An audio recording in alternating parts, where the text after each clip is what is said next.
Well, everyone, we are almost at the release of one of the most highly anticipated movies of the summer. That is, of course, Transformers. Now, it doesn't open until next Wednesday, but I thought I'd go ahead and get a jump start and release the tutorial this week. In fact, it's going to be a two-parter. In fact, we're just releasing part 1 today, and then we will release part 2 next Wednesday, the day the movie opens. So what we're going to be doing is creating a graphic. It was actually I saw in one of the trailers. It was very cool, had the Decepticon logo, and it had it all broken up, and then there were some fragments that were kind of scattered around it. We're going to create that from scratch right here in Photoshop, and we're going to utilize some of the 3D features here in CS4 Extended. Now, you don't necessarily need CS4 Extended to be able to do this. I mean, to do the 3D stuff, yes, but you can fake it to some degree, so you might want to watch it through just to get an idea of where you can place these sort of things.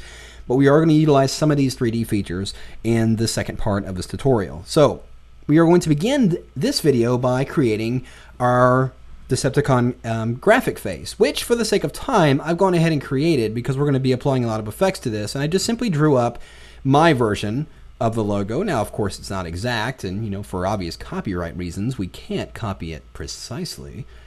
But you get the idea. It's a very good representation of the logo, and it's just simply a grayscale graphic with some transparency. It's got some areas that are knocked out here.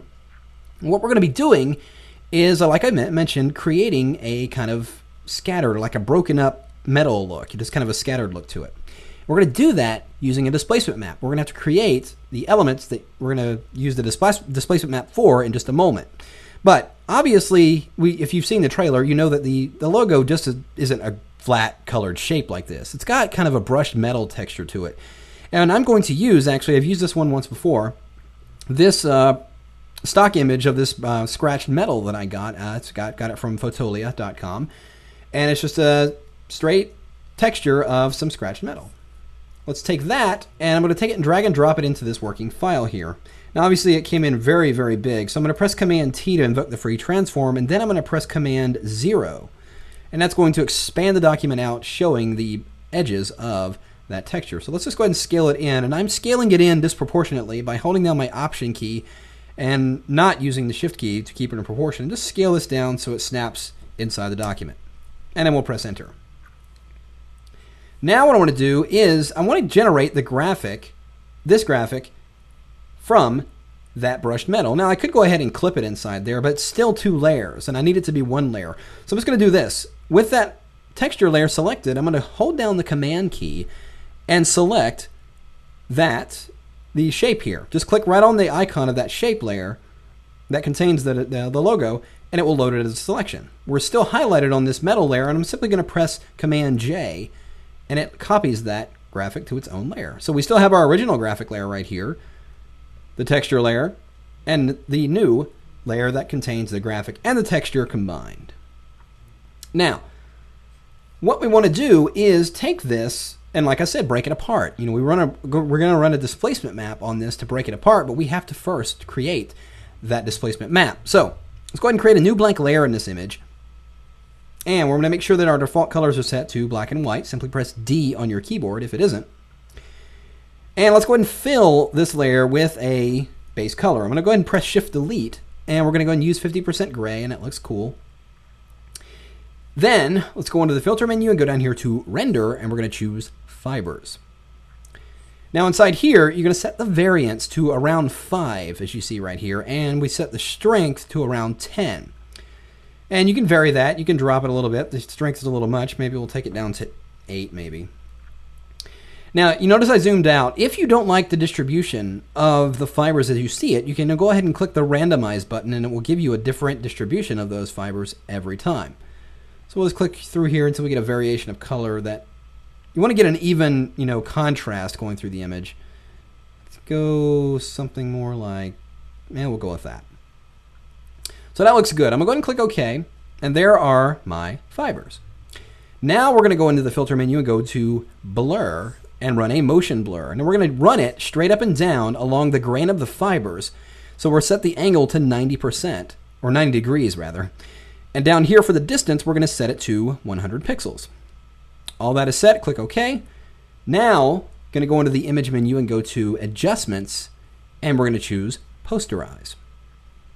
Now right in here, it gives you a default number of 4, but we're going to push this to about 8. And you know what? Let's go down even lower, about 7.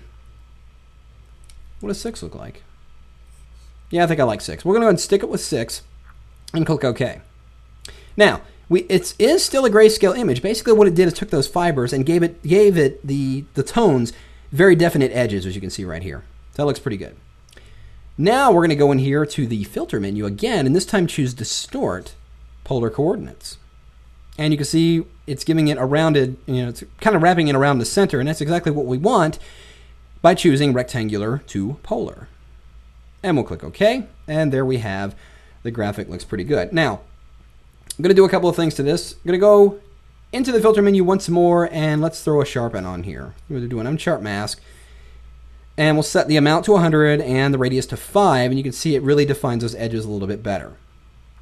It looks pretty good. Now, if the overall tone of this seems a little flat, you can always use your levels and just boost that contrast a little bit.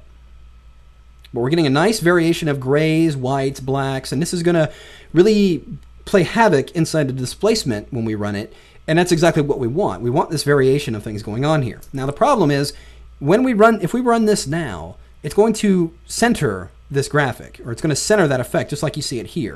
I'm going to press Command-T to invoke the free transform and just drag that down a little bit to right about there. This way it'll put it right about the base of the logo there. If we drop this opacity slightly, you can see that it's putting that center right about toward the bottom of that graphic. In fact, let's bring it down a little bit further, right about there. Let's bring that back up. All right, so now we've got the graphic place, everything's set. Let's go into File menu and choose Save As. Now inside here, we want to save this as a separate flat image that we can apply as a displacement map. You do that by going in here and just unchecking layers. So it doesn't save layers, it's going to save a copy. So basically, by unchecking layers and making sure that as a copy is checked on, it's going to flatten the image and save it as a flattened file, all from within this window. So on the desktop, let's call it that, PSD file, save. You notice we still have all our layers, but now we have this flattened version right on our desktop. So now we can turn off this graphic. We still need this, so don't throw this away. Even though you've used this to create your displacement map, we're still going to need that in just a moment. Select the graphic element here with the brushed metal texture and everything, and we're going to go under the filter menu once more, distort, displace, and you're going to give this a really big setting. In fact, depending on the size of graphic you're working with, I would experiment with these numbers. I'm going to go ahead and leave these set to the horizontal and vertical scale set to 25. Displacement map, stretch to fit, and the undefined areas just leave to wrap around. Click OK, and it's going to ask me to find a displacement map file, which is that very file we saved on our desktop. So we'll select that file, click Open, and watch what happens to our graphic. See, it just kind of broke it up, and it's right down there at the bottom. It almost has this kind of broken glass effect, almost like it's shattering.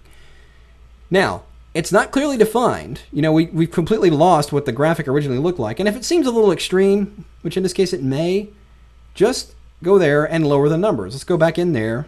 I just did a Command-Z to undo that, and let's bring this down to 20. Again, select that file, and there it looks a little bit better. It's not quite as chaotic. Now, as I mentioned, it's not really all that defined. That's where our original layer comes in that we created the displacement map from. Turn that on, and go ahead and clip it inside of that graphic layer. I'm going to hold down my Option key and just click in between those layers and clip it inside there. And then change the blend mode from normal to soft light. And you'll notice the difference. It's defining those cracks a little bit better based on that same placement of the displacement map. So that graphic is really getting broken up. Now what we're going to do is select both of these layers. In fact, let's go ahead and combine these. That's already done. Let's combine them by pressing Command-E. And then we're going to go into the 3D menu and choose New 3D Postcard from Layer. And it's going to go ahead and turn it into a 3D layer, which means we can take our 3D tools and maneuver this in 3D space.